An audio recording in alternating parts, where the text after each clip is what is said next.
बिस्मिल्लाहिर्रहमानिर्रहीम। ज़िलहज्जा का महीना शुरू होने वाला है। ज़िलहज्जा का महीना इस्लामिक कैलेंडर के हिसाब से सबसे आखिरी महीना है। इस महीने की सबसे बड़ी फजीलत तो ये है कि इस महीने में दुनिया भर के लोग काबतुल्लाह का तवाफ करते हैं और अपना हज पूरा करते हैं। ज़िलहज्जा के पहले 10 दिनों की बहुत बड़ी फजीलत बताई गई है।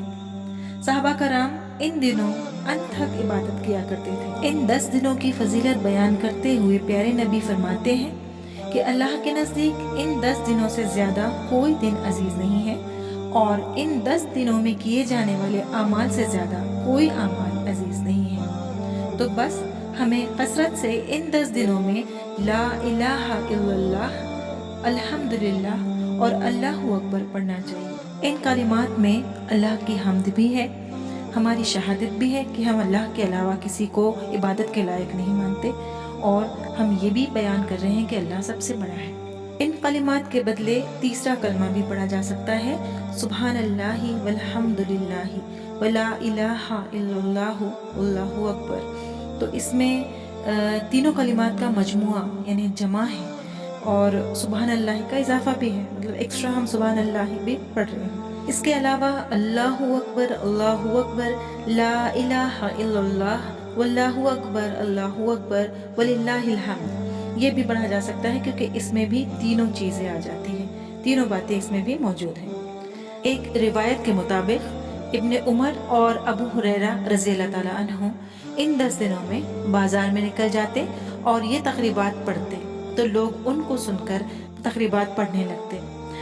तो इसका मतलब ये निकला कि हमें इन तक़रीबात को ज़ोर से ऊंची आवाज़ में पढ़ना है, हर मौके पर पढ़ना है, चाहे हम बिस्तर पे हों, चाहे हम चल फिर रहे हों, चाहे हम खाना बना रहे हों, चाहे हम घर का कोई भी काम कर रहे हों, हमको इन तक़रीबात को ज़ोर ज़ोर से पढ़ना है ताकि लोगों को याददानी हो जाए कि इन 10 दिनों में इन तक़रीबात को कसरत से पढ़ना है। इन 10 दिनों में करने वाला दूसरा बड़ा काम है 9 ज़िलहज्जा का रोज़ा रखना। इसकी फजीलत ये है कि ये गुजरे हुए एक साल और आने वाले एक साल के गुनाह माफ़ करवाता है। बाकी दिनों में भी रोज़े रखे जा सकते हैं, ख़ासकर वो रोज़े जो रमज़ान में हमसे छूट गए हैं। तो यहाँ इन 10 दिनों में उन रोज़ों की क़ज़ा पूरी की जा सकती है, लेकिन 9 ज़िलहज्जा के रोज़े का अपना ही अलग मर्तबा है, उसका सवाब भी बहुत ज़्यादा है।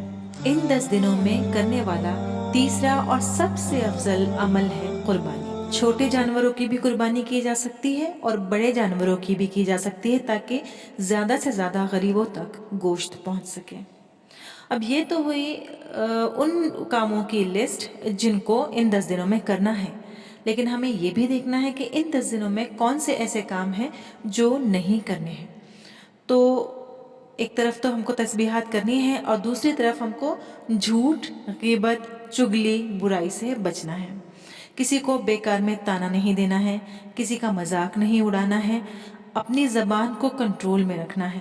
हमारी ज़बान से ऐसा कोई लफ्ज़ ना निकले जिससे किसी का दिल दुख जाए या किसी की बेइज्जती हो। हमें अपने गुस्से पर काबू करना है, किसी के साथ गाली गलौच नहीं करना है, रिश्तेदारों से क़ता ताल्लुक़ नहीं करना है, या कोई रिश्तेदार हमारे हमसे रूठे हुए हैं तो उनको मनाना है। फिर नमाज़ें पढ़नी है, बहुत ज़्यादा नमाज़ें पढ़नी है, कसरत से नमाज़ें पढ़नी है, ख़ास तौर से तहज्जुद की कसरत करनी है।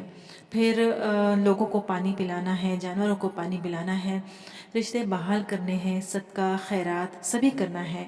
और रूटीन में जिस तरह से हम कुरान पढ़ते हैं उसके अलावा ज़्यादा से ज़्यादा कसरत से कुरान शरीफ की तिलावत करनी है। अपने रिश्तेदारों का, अपने पड़ोसियों का बहुत ख्याल भी रखना है और उनके साथ अच्छा बर्ताव भी करना है। इसी को अल्लाह ताला पसंद फरमाता है। उम्मीद करती हूँ इन 10 दिनों में आप इबादत भी बढ़ा देंगे और इंसानियत की मिसाल भी कायम करेंगे। आज की वीडियो में बस इतना ही। अगले वीडियो में किसी और मौजू पर बात करेंगे। तब तक अपना बहुत ख्याल रखिए। अस्सलामु अलैकुम व रहमतुल्लाहि व बरकातुहू।